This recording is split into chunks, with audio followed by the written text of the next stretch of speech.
Dahulu, hiduplah seorang ayah yang sangat mengkhawatirkan anak laki-lakinya.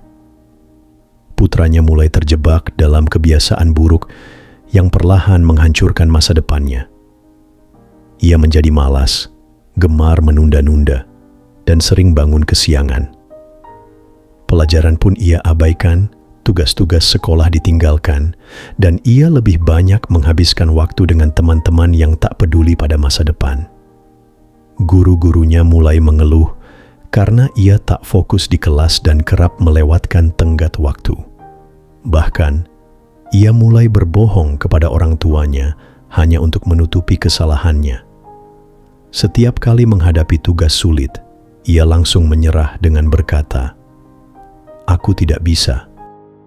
Kebiasaan negatif dan pola pikir pasrah itu semakin menguasai dirinya. Ayah dan ibunya telah berulang kali menasihatinya, tapi sang anak tetap mengabaikannya. Sementara teman-temannya berkembang dan maju, ia justru terjebak dalam kesulitan belajar dan mulai kehilangan rasa percaya diri. Ia merasa tidak akan pernah bisa berhasil. Beberapa kali ia mencoba berubah, namun selalu gagal. Hingga suatu hari, ayahnya menyarankan untuk bertemu dengan seorang lelaki bijak yang dikenal mampu membantu banyak orang. Awalnya ia menolak, tapi setelah dibujuk, akhirnya ia bersedia.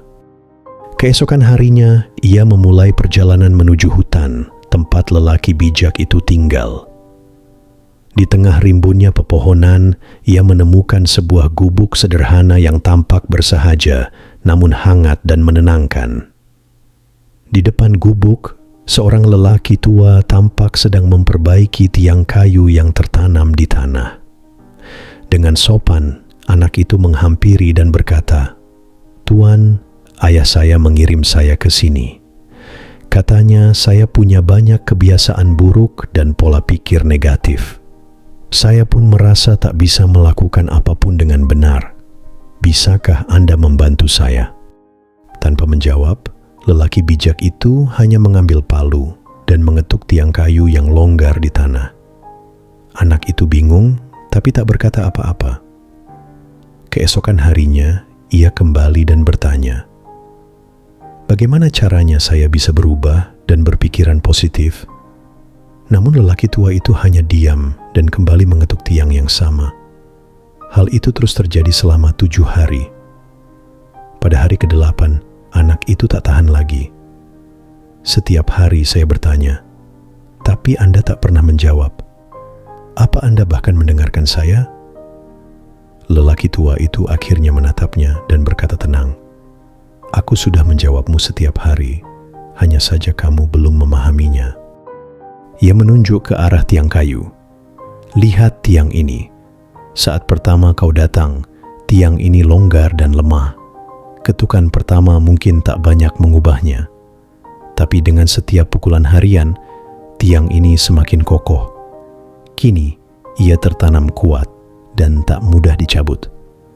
Lalu ia melanjutkan, "Pikiranmu seperti tiang ini. Saat ini masih lemah dan dipenuhi kebiasaan buruk serta pikiran negatif.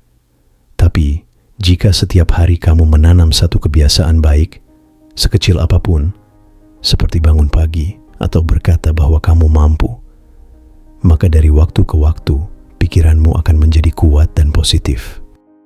Anak itu mulai memahami maksudnya. Lelaki bijak itu tersenyum. Perubahan tidak terjadi dalam semalam. Ia tumbuh perlahan, seiring dengan usaha kecil yang konsisten. Setiap kebiasaan baik yang kamu lakukan setiap hari akan menjadi fondasi kekuatanmu. Dalam hidup kita, seringkali kita terjebak dalam pola yang merugikan. Tapi sebagaimana kebiasaan buruk terbentuk perlahan, begitu pula halnya dengan kebiasaan baik dan sikap positif, butuh waktu dan ketekunan. Seperti tiang yang lemah di awal cerita, ia bisa menjadi kokoh jika dipukul dengan konsisten. Usaha kecil yang kamu lakukan hari ini, entah bangun pagi, belajar sedikit lebih lama, atau mengafirmasi dirimu sendiri bahwa kamu mampu, semuanya memiliki makna besar. Perlahan, pikiran yang lemah akan tergantikan dengan kekuatan dan optimisme. Kisah ini mengajarkan kita bahwa perubahan sejati tidak datang seketika, namun tumbuh seiring langkah kecil yang kita lakukan setiap hari. Dengan kesabaran dan ketekunan, kita bisa menjadi versi terbaik dari diri kita sendiri.